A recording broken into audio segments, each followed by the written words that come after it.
Just like in the iPhone in 2009, we're at a big technology cliff.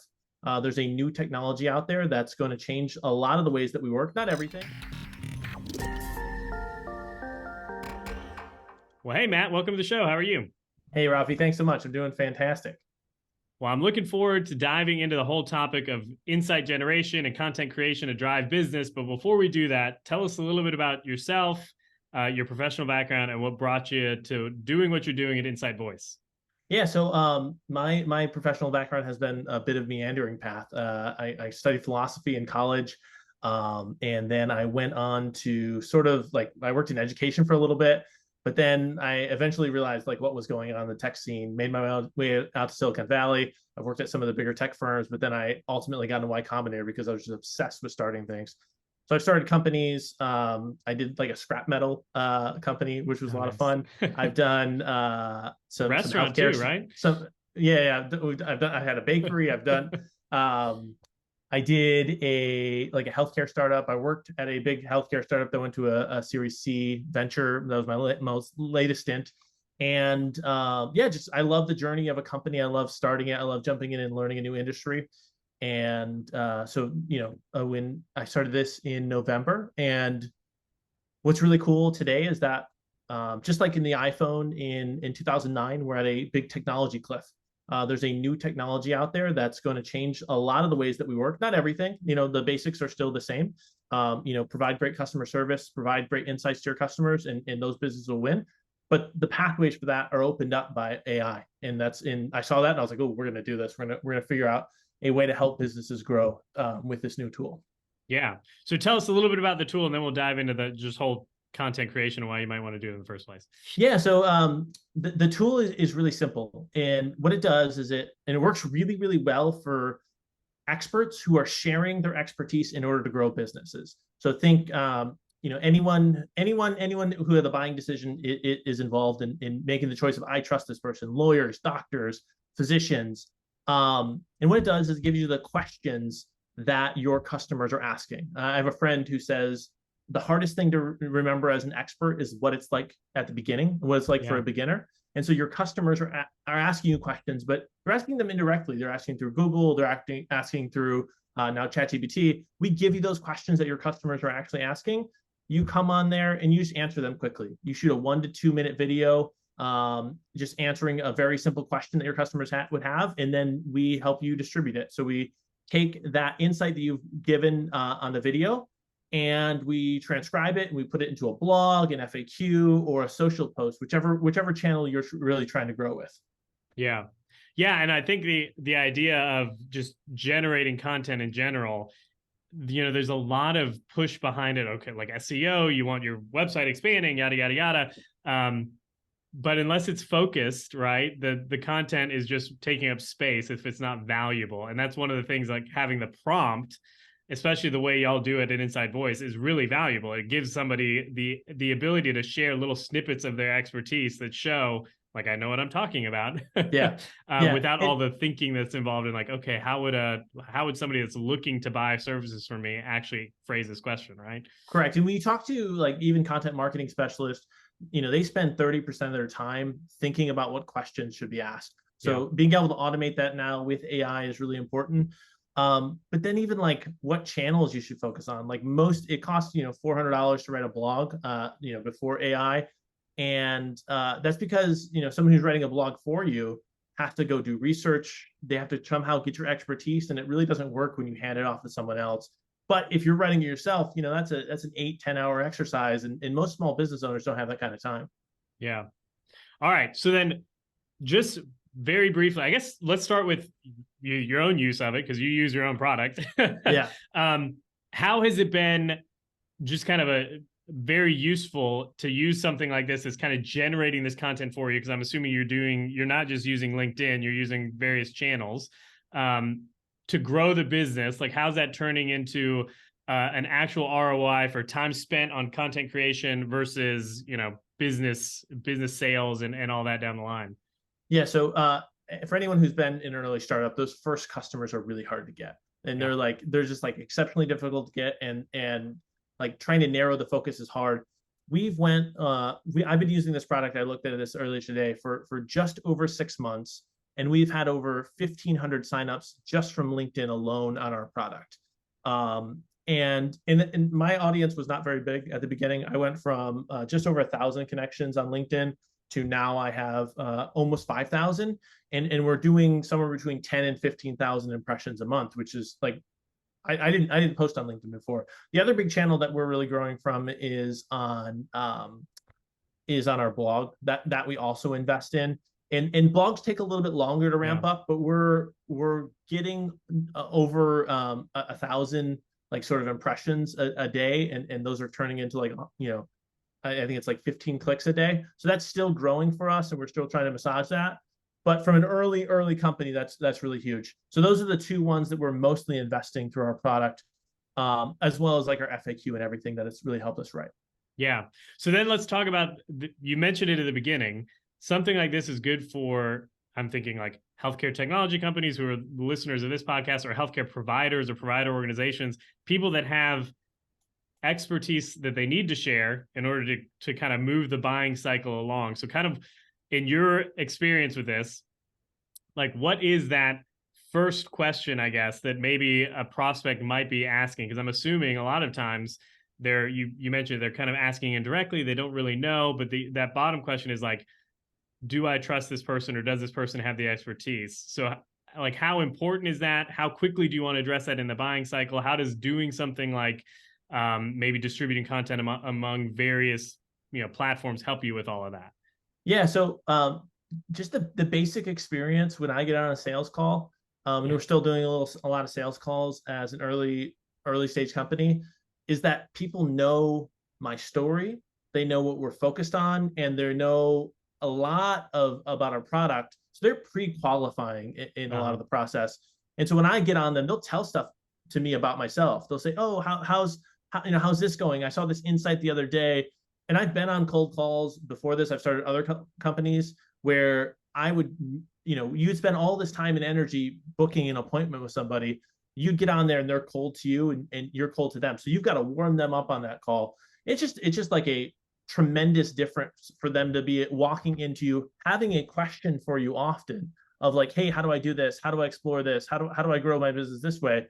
Rather than you trying to pitch them cold. And that's just radically different. And that's what we're seeing for our customers as well, is that the sales cycle that they already have, right? So you have to know your sales funnel. It's not a magical tool that'll like radically transform your sales funnel, but it'll increase the speed at which they move through the sales funnel. And so all of our experts are seeing somewhere between a third and a half drop in the speed of their sales cycle, just because they can talk to them, they can understand, and they have a relationship with you before they have a relationship with you, and that's just really powerful. Yeah, I think I don't know if you've read it. I read a book by David C. Baker a while back, and he talks about like experts. The way they create content is like, if you think about the expertise you have, you spray it like very general, the high level insights that you have that are still valuable. You like spray those like a crop duster over a whole field, and maybe it's like one or two of those heads of corn or something like that are calling you up trying to go a little deeper, but that's when the money is made. And especially in the insight or the knowledge economy, which is where we're at basically, you don't get to those calls unless the person or the prospect has already kind of done some digging on you and thinks this person's worth talking to about whatever the expertise is, right? And you got to realize your buyers aren't going to make the decision when you want them to. They're going to make the decision when they have a need. So if you can just be the first thought they have once they have the need, like for us, we want to be the first thought when someone wants to start creating content. We want them to think about us, and that's really what our content strategy is about. And then they can come to our website and they can learn more, and they can see, we're putting up other examples of folks using the product, and we're telling the story there. But the first part of a content marketing strategy is giving them enough free information, enough of our expertise out, so that when they realize they have that problem, they come to us. We don't want to create a problem for users when they don't really have that. And that's why the way we recommend using it for our clients is that, hey, just go out and share your expertise on a daily basis. Get on there. Rafi, I don't know, your schedule seems to be like you book out time to answer questions using our Yeah. product. Some other people, they just say, hey, 5 minutes a day, I'm getting on there and I'm just going to answer some questions. But just give a little bit to your audience. Some people do this on a newsletter if they have a really a newsletter that's up and running. Others are experimenting with social media, or writing blogs. So it's really a wide group. Yeah, I think one of the keys, like you say a lot, is like the biggest mistake people make in content creation is that they don't start. Yeah, yeah, because So and it's hard, right? Because it's like, um just like your buyers need you, every business needs to grow, right? That's just the reality. And so we all need quick wins. And so there's marketing channels that have really quick wins, and then there's marketing channels like content marketing where you're planting seeds to grow your business long term. And you've got to invest in both, right? So if you really need fast growth, like content marketing, unless you're the rare business, it's not going to be the business that supercharges it, but it's going to be the one that grows you 10, 20, 30% over a year or 2 years, because you're just engaging in these daily habits. yeah. Yeah. So you mentioned it, but I use the product. I like it a lot. I mean, I found like for me, like it's really nice to be able to, I'll block out like maybe a Monday or something like that, front end of the month, answer like 10, 15 questions, and then boom, like my content's done for the month. And then I just spend time, sending it off to whoever's got to edit it or get it, prepped and ready to roll and post it on the places. But there's something too about like the convenience of being able to just pop in. Oh, I got 5 minutes at lunch. What can I answer here and what can I get posted? So there's a lot of flexibility in the way that it's done as well, right? Yeah, yeah, and I think that like, we're trying to figure out the cadence of how we allow you to set your own notifications so that you can set your schedule and you can do all of that. That's going to be like our most important thing, because that's what everyone does with content creation. They commit to a plan, and then just like everything else, like so many people fall down on the plan, just like a workout plan or anything like that. And so we're going to try to make it so that it's just easier and easier for you to follow through with your own plan. Yeah. So I guess that's like you're kind of leading us there. So these people, most people, we all know that we need to run some sort of content creation for the long-term growth of our business. Whether we're in healthcare as providers or technology startups, we need like a baseline of content that kind of generates that know, like, and trust before the prospects come to us. What are the biggest barriers you see to people actually completing those? Because now you've got 1,500 users on there, and they're I'm assuming they're use this product a lot. Some maybe started using it a lot and then have tailed off. Like, have you noticed any trends, and like what are the big like friction points or barriers that might keep somebody from just consistently creating content? The biggest one is fear. And I think that many of us, like, we see these big creators who just have tremendous profiles. They'll have 100,000, 200,000 followers, and we think that our content, not only our content can't reach their level, we can't write the hook as well as they can. We don't know how to index for SEO, any of that kind of stuff. We try to handle that from a technical perspective for you guys, but a lot of people just don't believe they have the insights. And when we actually talk to these, the people who are using us, like, business owners have like tremendous and unique insights. And what we see in the world today is that a lot of the people who are at the top, who get the most impressions of that, don't actually know that much about actually running a business. They don't actually have the expertise. What they have the expertise in is getting famous and sharing and so I think there's tools like ours. We're really, really, really focused on, we don't want to create expertise for you. There's a lot of ChatGPT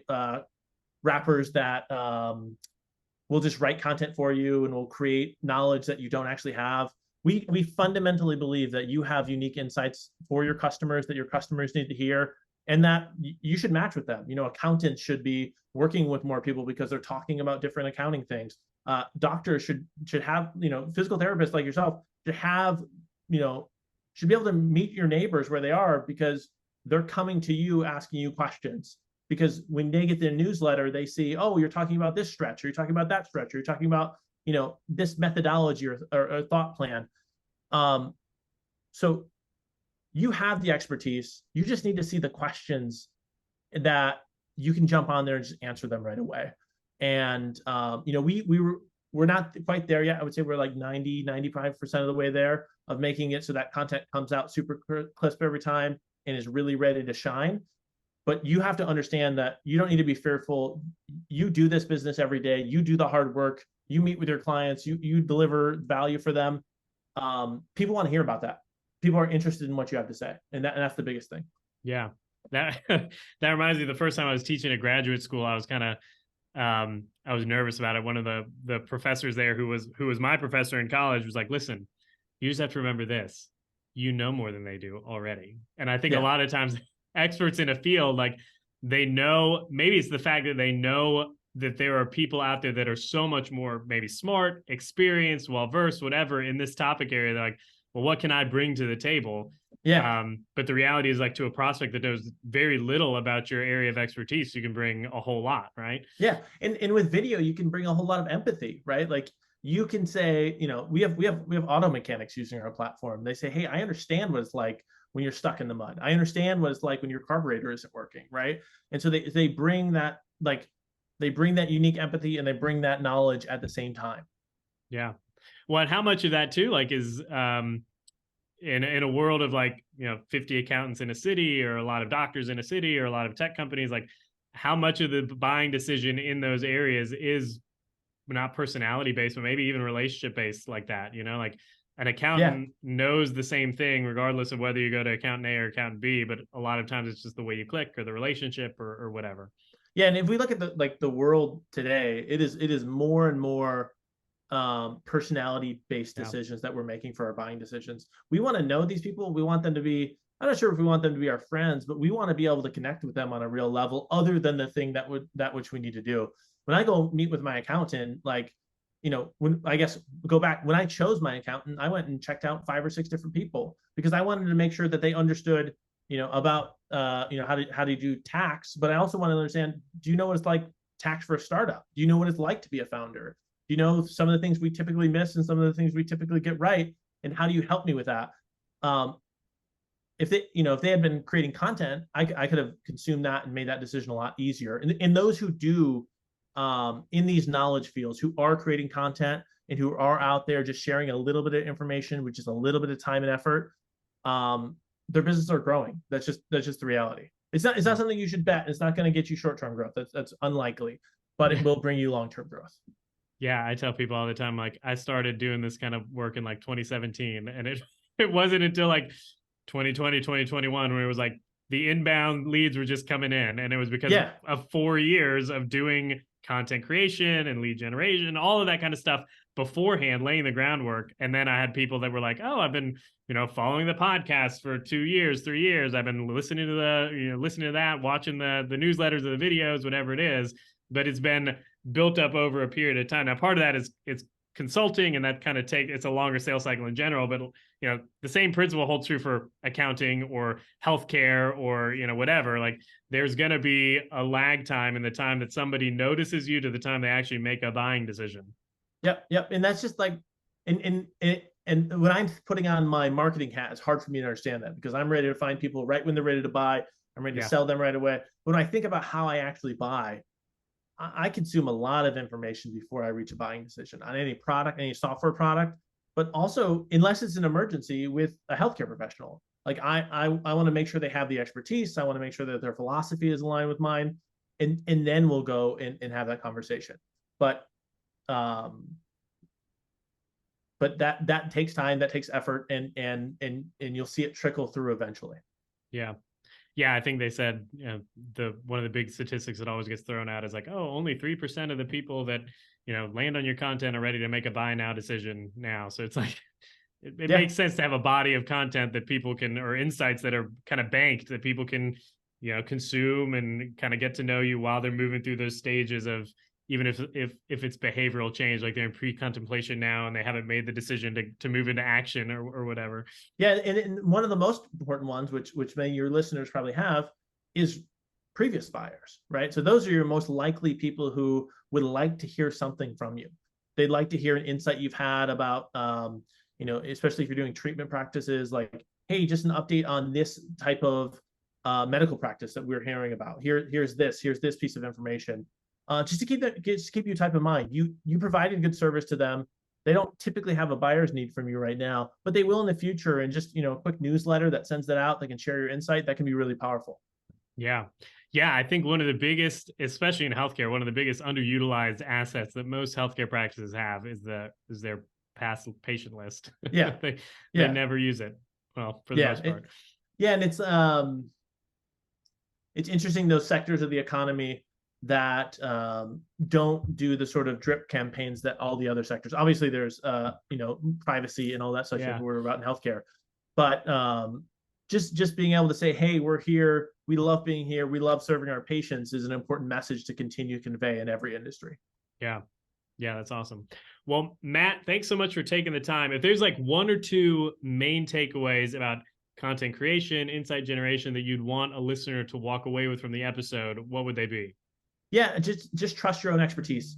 Your expertise is in what your customers need, and so make sure to focus on what your customers need, and remember what it's like to be beginning. Remember it's like to not know anything about your field, and come to answer those questions that your customers have. You can use the tools like ours, insightvoice.ai.